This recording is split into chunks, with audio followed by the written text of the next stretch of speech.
ابو رجا نے عمران کے حوالے سے کہا کہ ہم نبی کریم صلی اللہ علیہ وسلم کے ساتھ ایک سفر میں تھے کہ ہم رات بھر چلتے رہے، اور جب رات کا آخری حصہ آیا تو ہم نے پڑاؤ ڈالا، اور مسافر کے لیے اس وقت کے پڑاؤ سے زیادہ مرغوب اور کوئی چیز نہیں ہوتی۔ پھر ہم اس طرح غافل ہو کر سو گئے کہ ہمیں سورج کی گرمی کے سوا کوئی چیز بیدار نہ کر سکی۔ سب سے پہلے بیدار ہونے والا شخص فلاں تھا، پھر فلاں، پھر فلاں۔ ابو رجا نے سب کے نام لیے، لیکن اوف کو یہ نام یاد نہیں رہے۔ پھر چوتھے نمبر پر جاگنے والے حضرت عمر بن خطاب رضی اللہ تعالی عنہ تھے، اور جب نبی کریم صلی اللہ علیہ وسلم آرام فرماتے تو ہم آپ کو جگاتے نہیں تھے، یہاں تک کہ آپ خود بخود بیدار ہوں، کیونکہ ہمیں کچھ معلوم نہیں ہوتا کہ آپ پر خواب میں کیا تازہ وحی آتی ہے۔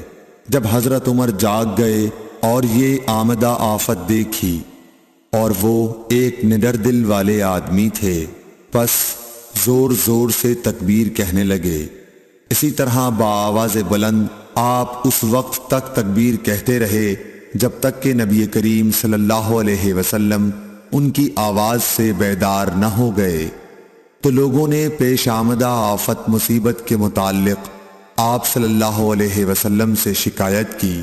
اس پر آپ نے فرمایا کہ کوئی حرج نہیں، سفر شروع کرو۔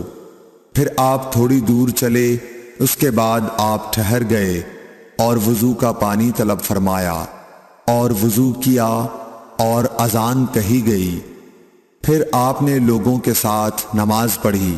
جب آپ نماز پڑھانے سے فارغ ہوئے تو ایک شخص پر آپ کی نظر پڑی جو الگ کنارے پر کھڑا ہوا تھا، اور اس نے لوگوں کے ساتھ نماز نہیں پڑھی تھی۔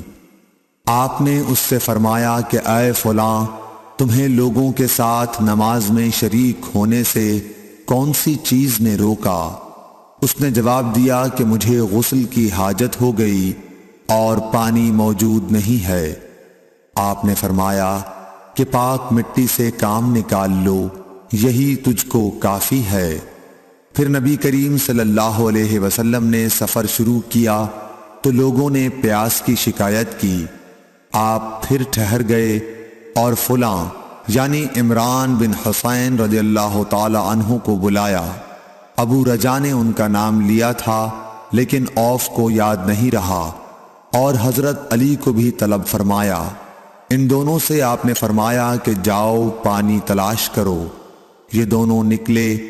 راستے میں ایک عورت ملی جو پانی کی 2 پکھالیں اپنے اونٹ پر لٹکائے ہوئے بیچ میں سوار ہو کر جا رہی تھی۔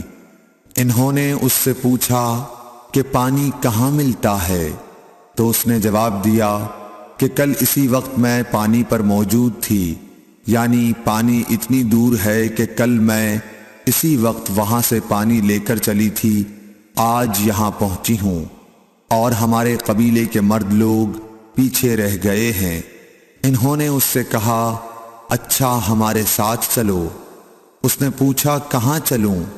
انہوں نے کہا رسول اللہ صلی اللہ علیہ وسلم کی خدمت میں۔ اس نے کہا اچھا وہی جن کو لوگ صابی کہتے ہیں؟ انہوں نے کہا یہ وہی ہیں جسے تم کہہ رہی ہو۔ اچھا اب چلو۔ آخر یہ دونوں حضرات اس عورت کو حضرت صلی اللہ علیہ وسلم کی خدمت مبارک میں لائے اور سارا واقعہ بیان کیا۔ عمران نے کہا کہ لوگوں نے اسے اونٹ سے اتار لیا۔ پھر نبی کریم صلی اللہ علیہ وسلم نے ایک برتن طلب فرمایا اور دونوں پکھالوں یا مشکیزوں کے منہ اس برتن میں کھول دیے، پھر ان کا اوپر کا منہ بند کر دیا، اس کے بعد نیچے کا منہ کھول دیا، اور تمام لشکریوں میں منادی کر دی گئی کہ خود بھی سیر ہو کر پانی پئیں اور اپنے تمام جانوروں وغیرہ کو بھی پلا لیں۔ پس جس نے چاہا پانی پیا اور پلایا، اور سب سیر ہو گئے۔ آخر میں اس شخص کو بھی ایک برتن میں پانی دیا جسے غسل کی ضرورت تھی۔ آپ نے فرمایا لے جا اور غسل کر لے۔ وہ عورت کھڑی دیکھ رہی تھی کہ اس کے پانی سے کیا کیا کام لیے جا رہے ہیں، اور خدا کی قسم جب پانی لیا جانا ان سے بند ہوا تو ہم دیکھ رہے تھے کہ اب مشکیزوں میں پانی پہلے سے بھی زیادہ موجود تھا۔ پھر نبی کریم صلی اللہ علیہ وسلم نے فرمایا کہ کچھ اس کے لیے کھانے کی چیز جمع کرو۔ لوگوں نے اس کے لیے عمدہ قسم کی کھجور، اجوا، آٹا اور ستو اکٹھا کیا، یہاں تک کہ بہت سارا کھانا اس کے لیے جمع ہو گیا تو اسے لوگوں نے ایک کپڑے میں رکھا اور عورت کو اونٹ پر سوار کر کے اس کے سامنے وہ کپڑا رکھ دیا۔ رسول اللہ صلی اللہ علیہ وسلم نے اس سے فرمایا کہ تمہیں معلوم ہے کہ ہم نے تمہارے پانی میں کوئی کمی نہیں کی ہے، لیکن اللہ تعالیٰ نے ہمیں سیراب کر دیا۔ پھر وہ اپنے گھر آئی، دیر کافی ہو چکی تھی، اس لیے گھر والوں نے پوچھا کہ اے فلانی کیوں اتنی دیر ہوئی؟ اس نے کہا ایک عجیب بات ہوئی، وہ یہ کہ مجھے 2 آدمی ملے اور وہ مجھے اس شخص کے پاس لے گئے جسے لوگ صابی کہتے ہیں۔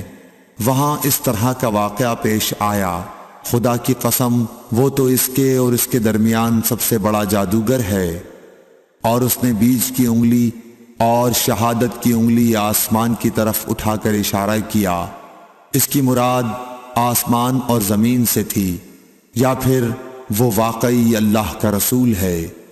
اس کے بعد مسلمان اس قبیلے کے دور و نزدیک کے مشرکین پر حملے کیا کرتے تھے، لیکن اس گھرانے کو جس سے اس عورت کا تعلق تھا کوئی نقصان نہیں پہنچاتے تھے۔ یہ اچھا برتاؤ دیکھ کر ایک دن اس عورت نے اپنی قوم سے کہا کہ میرا خیال ہے کہ یہ لوگ تمہیں جان بوجھ کر چھوڑ دیتے ہیں، تو کیا تمہیں اسلام کی طرف کچھ رغبت ہے؟ قوم نے عورت کی بات مان لی اور اسلام لے آئی۔ حضرت ابو عبداللہ امام بخاری رحمۃ اللہ علیہ نے فرمایا کہ سبا کے معنی ہیں اپنا دین چھوڑ کر دوسرے کے دین میں چلا گیا۔ اور ابو العالیہ نے کہا ہے کہ صائبین اہل کتاب کا ایک فرقہ ہے جو زبور پڑھتے ہیں، اور سورہ یوسف میں جو عصب کا لفظ ہے وہاں بھی اس کے معنی عمل کے ہیں۔ صحیح بخاری حدیث نمبر 344۔